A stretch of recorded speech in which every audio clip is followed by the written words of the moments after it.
A blind man, a retired canine, and a biker's bad decision. What happened next stunned everyone. The sun shone brightly over Lincoln Park in San Antonio, Texas, casting long warm rays over the manicured lawns and winding paths. The air carried a hint of freshly cut grass, mixed with the scent of hot dogs and popcorn from a nearby vendor. It was the kind of day that drew people outdoors, the kind where strangers smiled in passing and life's usual worries seemed a little less heavy. Children raced across the playground, their high-pitched laughter carrying over the gentle gurgle of the park's central fountain. Parents strolled hand in hand, stopping now and then to adjust a hat or take a quick photo. Joggers moved steadily along the paths, earbuds in sweat darkening the backs of their shirts. Dogs barked in the distance, chasing after frisbees or playfully tugging at leashes near the fountain. A man sat quietly on a wooden bench, his posture relaxed, his face tilted toward the warmth of the sun. His name was Terrence. He was a tall, lean man in his early 50s, his dark skin glowing in the sunlight. A pair of sunglasses shielded his unseeing eyes, and a white cane rested beside him, its handle worn smooth from years of use. By his side sat King, the German shepherd, with a sleek coat and an air of quiet confidence. King wasn't just a companion, he was Terrence's guide and protector, a living, breathing extension of his independence. For those who frequented the park, Terrence and King were a familiar sight. They'd seen him navigate the paths with calm assurance, King leading the way with measured steps. Some admired the duo from afar, while others occasionally stopped to chat, captivated by Terrence's warm demeanor and King's impeccable discipline. Today, however, most people seemed content to leave them in peace, absorbed in their own leisurely activities. But peace is a fragile thing, easily shattered. In the distance, the deep rumble of motorcycle engines broke the park's harmonious rhythm, growing louder with each passing second. Heads turned toward the parking lot as a group of 6 bikers roared in their chrome bikes, glinting under the sun. They dismounted with practiced swagger, their heavy boots striking the pavement with an audible thud. Clad in leather vests adorned with patches and slogans, the bikers drew attention. Wherever they went, their laughter was loud, their presence magnetic yet unsettling. As they strolled toward the central area of the park, conversations began to hush, people instinctively moving out of their path. Even the dogs seemed to sense the shift, some barking nervously, while others huddled closer to their owners.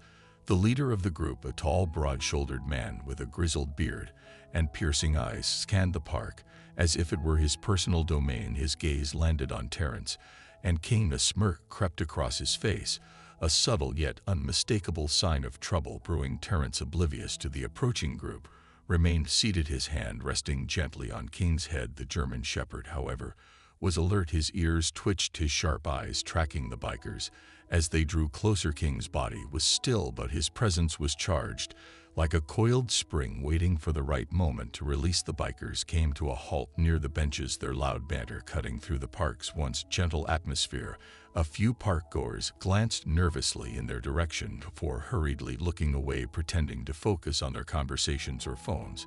But even as people tried to ignore them, it was impossible to miss the tension that had settled over the area. The leader of the bikers, now standing just a few feet from Terrence, turned to his friends and chuckled. "Check this out," he said, nodding toward the man and his dog. His tone was dripping with mockery, the kind that dared someone to challenge him. Terrence didn't react, his face still turned toward the sun, his expression peaceful, but King's ears pinned back slightly, his gaze narrowing.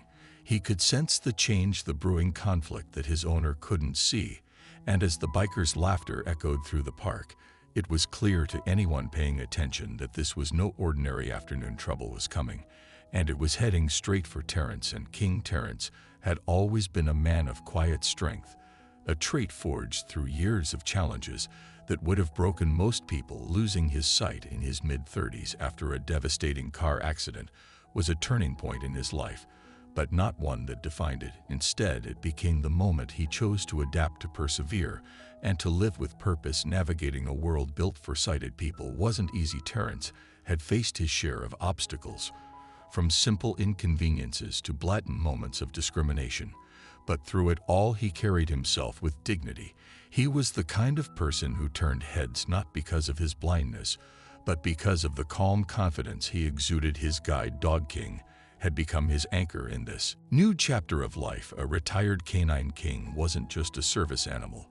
He was a partner in every sense of the word. The two of them had been paired 3 years ago, and their bond was immediate. King's training was exceptional, but it was his intuition that set him apart. He seemed to understand Terrence's needs before they were spoken. A skill honed during his years on the force. King's previous life was one of action and danger. As a canine, he had been deployed on high-stakes missions, chasing down suspects, detecting narcotics, and protecting his handlers. Those experiences had shaped him into a dog with a sharp mind and an unshakable sense of duty. When he retired, his transition to guide work had been seamless for King. Protecting Terrence wasn't just a job, it was a calling on most days. The pair's presence at the park was unremarkable. Regular visitors knew Terrence and King by sight, often greeting them with a wave or a friendly hello. Children occasionally asked to pet King, their faces lighting up when Terrence explained that King was a working dog and couldn't be distracted. Parents would smile, appreciating the lesson in respect and boundaries. Today, however, the usual atmosphere of the park felt different. The arrival of the bikers had shifted the dynamic, their loud voices and intimidating presence creating a ripple of unease. Most park-goers kept their distance, hoping to avoid drawing attention. But Terrence, seated on his bench, with King at his side, was oblivious to the growing tension. His world was shaped by sound, touch, and intuition. And while he couldn't see the bikers, he could sense the faint change in the park's rhythm. King, on the other hand, was fully aware. His keen eyes tracked the group as they moved closer, his body language subtle but deliberate. He didn't bark or growl. King was far too disciplined for that, but his posture shifted slightly, a silent signal that he was ready to act if needed. The dog's calm demeanor belied the razor-sharp instincts honed through years of training. The bikers, oblivious to King's histories, saw only a man and his dog. To them, Terrence appeared vulnerable, an easy target for mockery, or worse, their leader, a man who thrived on dominance, was already eyeing the pair with a smirk that promised trouble. "You think he can even tell we're here?" one of the bikers muttered, nudging his friend. They snickered, their voices just loud enough to carry. The leader turned his attention fully to Terrence, his voice dripping with sarcasm. "Nice day to sit and soak up the sun, huh, buddy? You and your little helper there enjoying yourselves?" Terrence didn't respond immediately. He had grown accustomed to comments like these over the years, some born of curiosity, others of malice. He reached down and gently patted King's head, his fingers brushing over the dog's soft fur. "We're doing just fine," he said finally, his tone calm but firm. The leader chuckled, clearly unimpressed. "Fine. Are you sure about that?" He took a step closer, the heavy thud of his boots drawing King's full attention. The dog's ears perked, and his gaze locked on the man, unwavering. Terrence tilted his head slightly, as if listening more closely to the man's movements. He couldn't see the threat, but he could feel it creeping closer. King's subtle shift in posture told him all he needed to know, but what neither the bikers nor the onlookers realized was that King wasn't just any dog. He was about to prove that even in retirement, his training and his loyalty were sharper than ever. The leader of the bikers, Tony, took another step forward, his shadow now looming over Terrence and King. His boots scuffed against the gravel, a deliberate sound meant to draw attention. The other bikers hung back, chuckling amongst themselves, their laughter an unsettling backdrop to what was unfolding. Tony wasn't the type to back down from an audience. He thrived on it. King's eyes followed every movement, his body remaining still but charged with a quiet intensity. He didn't bark or growl. His training was far beyond that. Instead, he watched, calculating the distance, the angles, the possible threats to anyone who knew dogs. It was clear that King wasn't afraid. He was waiting. Tony smirked, glancing at his friends before turning his attention back to Terrence. "You know, I've seen a lot of tough dogs in my time," he said, his voice laced with mockery. "But this one here doesn't look so tough to me." Terrence, still seated, tilted his head slightly toward Tony. His expression was calm, almost serene, as if he hadn't registered the hostility in the man's tone. But inside, he was listening carefully, piecing together the situation. He didn't need to see Tony to know the kind of man he was, the kind who picked fights to feel bigger, who mistook kindness for weakness. King shifted slightly, his body angling between Tony and Terrence. The movement was subtle, but it spoke volumes. He wasn't just a guide dog in this moment. He was a protector, Ready to defend his partner if the situation escalated, Tony noticed the shift and laughed a sharp grating sound. "Oh, what's this? You think you're gonna scare me, dog?" He leaned forward, his face just inches from King's. "You're just a mud. What are you gonna do, bark me to death?" one of the bikers called out from behind, his voice half laughing, half worried. "Yo, Tony, maybe just leave it, man." But Tony wasn't listening. His pride was on the line now, and he wasn't about to back down in front of his crew or the growing number of park-goers who had stopped to watch. He straightened, cracking his knuckles for dramatic effect. "Let's see if this mutt's got any bite to go with that stare." Before anyone could react, Tony swung his boot forward, aiming a sharp kick at King's side.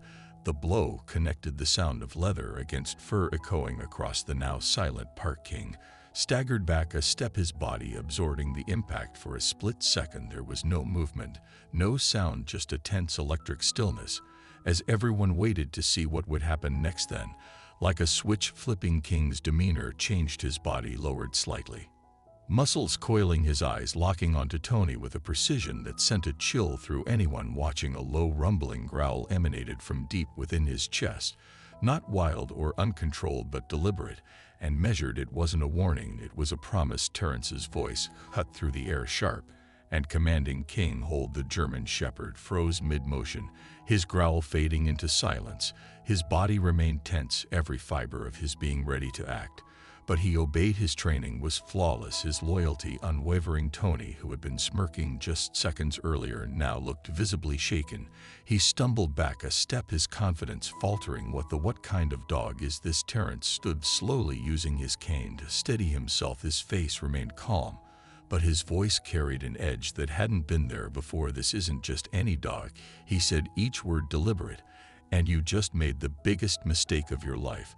The crowd watched in stunned silence, their attention fixed on the man and his dog. They knew without a doubt that something extraordinary was about to happen. The tension in the air was palpable, thick enough to feel in every breath. King stood still, his gaze locked on Tony, unflinching and unrelenting. The once rowdy park had gone silent, save for the faint rustle of leaves in the breeze. Every eye was on the German Shepherd, waiting to see what he would do next. Terrence, his hand resting gently on King's head, spoke with a calm authority that seemed to carry through the park. "King, stay." The dog didn't move, his body taut like a coiled spring, ready but restrained to the untrained eye. He might have appeared calm, but those who understood dogs could see the immense control he was exercising. His growl had faded, replaced by a deep stillness that was somehow more unnerving. Tony stood a few feet away, his confidence visibly shaken. He wiped his hands on his jeans, trying to play off his unease as casual indifference. "It's just a dog," he muttered, though his voice wavered slightly. "You're making a big deal out of nothing." Terrence tilted his head, listening to Tony's words, his lips curved into a faint, humorless smile. "You don't get it, do you?" he said softly. "This isn't just any dog. This is a trained canine. He spent years doing what you couldn't even dream of, protecting, serving, saving lives. And he's holding back right now because I told him to." Tony's face paled slightly as the weight of Terrence's words began to sink in. "A canine like a police dog?" Terrence nodded. "That's right, 3 years on the force. He's disarmed suspects, chased down criminals, and stood between his partner and danger more times than I can count. You think kicking him makes you tough? It just makes you lucky." The crowd murmured, their collective shock rippling outward. Many had suspected King was no ordinary guide dog, but hearing the truth from Terrence's own mouth gave the situation a new gravity. People exchanged glances, some shaking their heads in disbelief, others glaring at Tony with open disdain. King, still poised and silent, didn't take his eyes off Tony. His training dictated that he wait for the next command, but his instincts told him to stay ready for anything. His tail was low, his ears slightly back, not out of fear, but out of focus. Tony tried to muster some of his earlier bravado, but it came out hollow. "I didn't know, all right. I didn't know he was a special dog." Terrence's expression hardened. "It shouldn't matter what kind of dog he is. You don't kick any animal ever, and you certainly don't mock someone who relies on that animal for their independence." The murmurs grew louder now, a low rumble of agreement and judgment. One man in the crowd called out, "You're lucky that dog's better trained than you are, buddy." Tony's friends, who had been laughing and egging him on just moments earlier, now looked uneasy. One of them nudged Tony's arm. "Maybe we should just go, man. This isn't worth it." But before they could retreat, Terrence spoke again, his voice cutting through the noise. You think walking away fixes this? He stepped forward, his cane tapping the ground with quiet precision. You just taught everyone here exactly who you are. And you taught my dog something too, that there are still people out there who don't deserve the respect they demand. Tony looked around, his eyes darting from the crowd to King, who hadn't moved a muscle. The weight of the moment bore down on him, pressing into his chest like a physical force. And as he stood there fumbling for a response, it became painfully clear to everyone watching that the power in this encounter didn't belong to Tony, it belonged to the man and his dog. The ones he had underestimated, Tony's bravado, had crumbled, leaving him standing awkwardly in the center of a crowd that now regarded him with disdain. His friends shuffled uncomfortably, avoiding the piercing glares from the park goers. The once laughing group of bikers was now silent, their smirks wiped clean by the weight of the situation. Terrence took a deep breath, steadying himself as he straightened his posture. You didn't know he was a canine, he repeated, his voice calm, but sharp enough to cut. You don't need to know a dog's history to treat it with respect. It's not about what you didn't know, it's about what you chose to do. Tony opened his mouth to respond, but hesitated, his words caught somewhere between an apology and an excuse. The crowd wasn't waiting for him to explain. Their collective judgment was written plainly on their faces, a silent but damning verdict. King, still sitting in his poised position, glanced up at Terrence for just a moment, as if checking in for his next command. Terrence gave the dog a small pat on the head, his hand steadied, despite the tension still lingering in the air. Good boy. He murmured the praise, a quiet reminder of the bond they shared. From the edge of the crowd, a woman spoke up, her voice firm. You owe them both an apology, a real one. Tony looked around, his shoulders sagging under the weight of the eyes on him. His pride was a heavy chain, but even he couldn't ignore the moral reckoning staring him in the face. He shifted his weight awkwardly before finally mumbling, I'm sorry. Terrence tilted his head slightly, his sunglasses masking any visible reaction. Not to me, he said simply. To him, Tony's face flushed, his discomfort evident. He glanced at King, whose gaze remained steady and unyielding. Sorry, Tony muttered, barely audible. I didn't mean to, kick you. The apology was clumsy and forced, but the crowd's murmurs quieted slightly as the tension began to ease. Terrence nodded, accepting the apology for what it was. Next time, think before you act. It'll save you from situations like this, and save others from unnecessary harm. Tony didn't respond. He simply stepped back, retreating to where his friends stood, their earlier bravado replaced with uneasy silence. One of them muttered something under his breath, and the group began shuffling toward their motorcycles. Heads hung low as the bikers made their way out of the park. A few people in the crowd clapped softly, an understated acknowledgement of Terrence and King's quiet strength. A father holding his young daughter leaned down to whisper, that's what real courage looks like. The little girl nodded solemnly, her wide eyes fixed on King. Terrence, sensing the shift in the crowd's mood, exhaled deeply and gave King a gentle tug on the harness. Come on, boy, let's go. But before they could leave, a young boy, no older than 8, ran up to them with his mother following close behind. Mister, the boy said shyly, your dog's the coolest.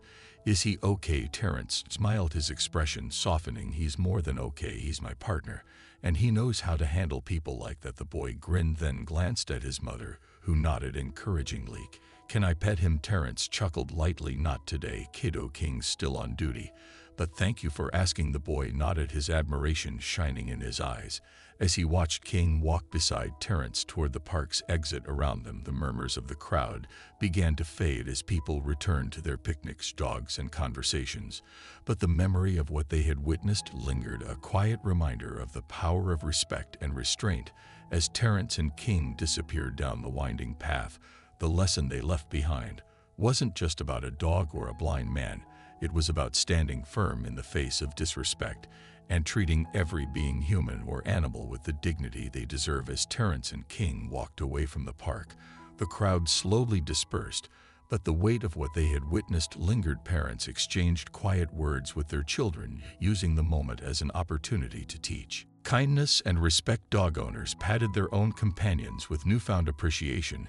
It wasn't just the bikers who had been humbled, it was everyone in one way or another. Terrence could feel the energy in the park shift as he and King moved toward the exit. He didn't need to see the people to know They were watching, reflecting, perhaps even reevaluating their own actions and assumptions. King walked steadily beside him, his posture proud but calm, as if he too understood the significance of what had just unfolded. At the edge of the park, a woman approached hesitantly, carrying a toddler on her hip. She looked at Terence with a mixture of awe and gratitude. "I just wanted to say thank you," she said softly, "for standing up to them, for showing all of us what strength looks like." Terence smiled, his expression warm but humble. "It wasn't just me," he replied, resting a hand on King's head. "It's easy to stand tall when you've got someone like him by your side." The woman nodded, glancing at King. "He's incredible." "You're both incredible," Terence chuckled lightly. "He's just doing what he's trained to do. But if today taught me anything, it's that we all have a role to play. Standing up for what's right isn't just about moments like this. It's about the small choices we make every day." The woman smiled, adjusting her hold on her toddler. "Well, you've definitely inspired me. And I think you've inspired a lot of people here today." As the woman walked away, Terence took a moment to pause, letting the warmth of the sun soak into his skin. He reached down to scratch behind King's ears, his voice soft but full of gratitude. "Good boy, King, you did good today." King leaned into the touch, his tail wagging slightly, a rare show of relaxation after such an intense encounter together. They resumed their walk, leaving the park behind, but carrying with them the quiet victory of a lesson well taught. The world is full of moments where we're called to choose between doing what's easy and doing what's right. It doesn't take grand gestures to make a difference. Sometimes it's as simple as treating others, human or animal, with the respect they deserve. If this story moved you, share it with someone who needs to hear it. Let's remind each other that strength isn't about intimidation or force. It's about kindness, courage, and standing up for what's right. Don't forget to like, comment, and subscribe for more stories that inspire and uplift. Thank you for watching, and we'll see you next time.